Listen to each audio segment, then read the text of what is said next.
Mana aniaya terjadi di China. Saudara mendengar bagaimana gereja, orang yang ikuti Roh Kudus, orang yang percaya urapan, justru itu yang ditentang. Itu yang ditangkap. Nah saudara, hal itu menyesakkan hati Tuhan, saudara. Saudara perlu tahu itu. Jadi kadang-kadang kalau kita acuh tak acuh kepada Tuhan, saudara hati-hati. Karena apa? Alkitab berkata selama masa anugerah itu ada, dia bisa mengerjakan apa saja yang dia mau. Yang percaya katakan. Tapi kalau masa anugerah itu sudah berhenti, sudah nggak bisa nikmati. Contoh sepele aja nih soal Israel. Begitu tutup, waduh orang pada telepon ke saya. Tolong dong Pak, tolong dong Bapak yang ngomong. Ini bukan orang Temanggung loh. Bukan orang Temanggung. Minta tolong supaya saya majuin nama. Nanti kalau ada waiting list, kalau ada yang gagal dia masuk. Saya bilang aduh, saya sulit ngomongnya. Karena yang waiting list banyak, saya bilang. Saya kepingin sekali. Tapi kenapa? Minggu lalu saya sudah bilang. Di mana-mana sudah diberitahu. Sudah hampir tutup. Itu contoh. Ngerti saudara ya? Contoh sepele. Ya. Yang kedua. Kalau Anda baca di ayat yang ke-20 sampai ayat 24. Tuhan itu sampai ngecam saudara. Kota-kota yang dimana Tuhan banyak buat mujizat. Setelah mujizat itu terjadi, tidak membuat mereka berubah. Tidak membuat mereka bertobat. Ini menyesakkan hati Tuhan. Saudara, kalau pertolongan Tuhan terjadi dalam hidup kita, saudara sadar. Oh, Tuhan ingin kita berubah semakin dekat dan menyenangkan hati Tuhan. Amin. Amin. Kalau pertolongan Tuhan buktikan, saudara harus semakin, aku harus lebih nurut kepada apa yang Tuhan mau.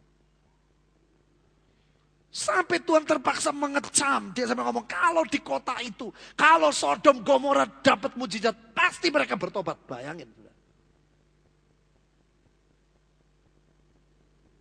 Hal yang ketiga, ini yang paling berat, saudara. Ayat yang kedua sampai ayat 6. Ini yang paling berat. Yang berat di hati Tuhan. Di dalam penjara, Yohanes mendengar tentang pekerjaan Kristus. Lalu menyuruh murid-muridnya bertanya kepadanya. Engkaukah yang akan datang itu atau haruskah kami? Apa? Dengan kata lain Yohanes Pembaptis percaya gak sama Tuhan? Meragukan. Dia dengar perbuatan Tuhan. Tapi karena penderitaan yang dia alami. Membuat dia tidak bisa melihat Yesus itu Tuhan. Saudara hati-hati. Apapun yang Tuhan izinkan terjadi.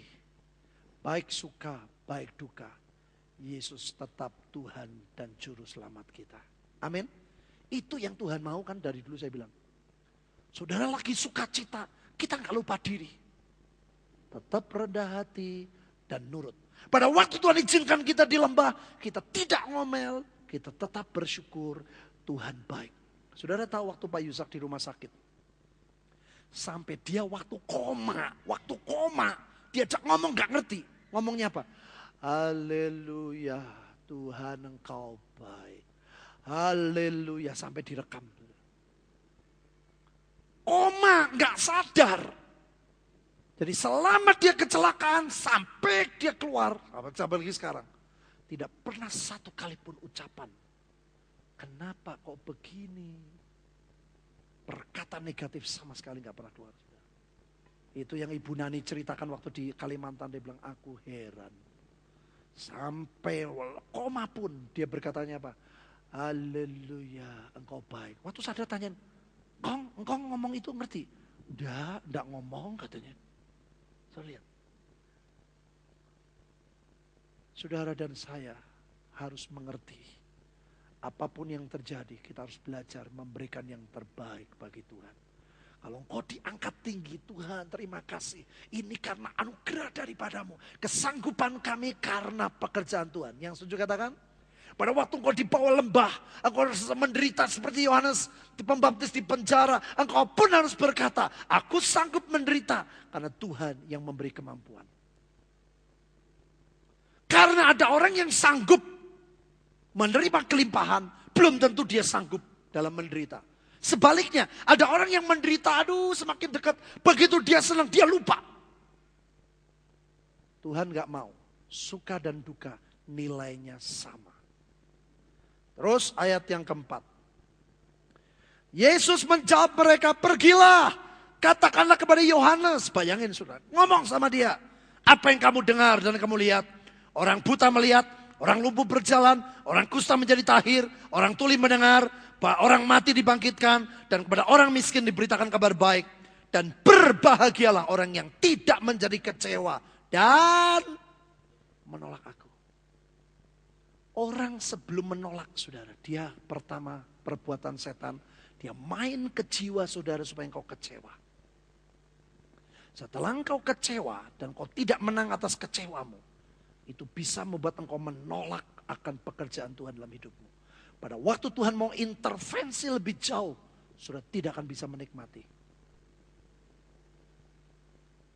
Maka Tuhan berkata, berbahagialah kalau Yohanes Pembaptis tidak kecewa dan dia tidak menolak aku.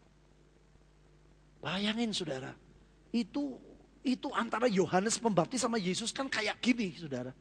Betul nggak? Luar biasa sekali. Makanya saudara, pekerjaan Tuhan dalam perjalanan itu hati-hati. Yang paling bahaya bukan awal. Waktu Yesus sama Yohanes Pembaptis, Yesus baru lahir, Maria jenguk ibunya Yohanes. Alkitab berkata bayi kandungannya bergejolak senang. Dari lahir bayi sudah kayak gitu terus. Bahkan Yohanes Pembaptis dia sadar dia Tuhan. Waktu mau dibaptis, dia bilang, aku yang dibaptis. Tuhan berkata supaya genap, kamu yang baptis. Dia lihat, oh ini Tuhan, ini Tuhan. Sudah luar biasa perjalanannya. Tapi hampir akhir. Sudah perhatian, itu yang menyebabkan Yohanes Pembaptis dipotong kepalanya. Harganya mahal.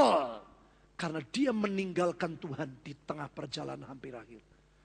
Tidak meninggalkan secara fisik. Tapi meninggalkan di hatinya. Ngerti gak saudara?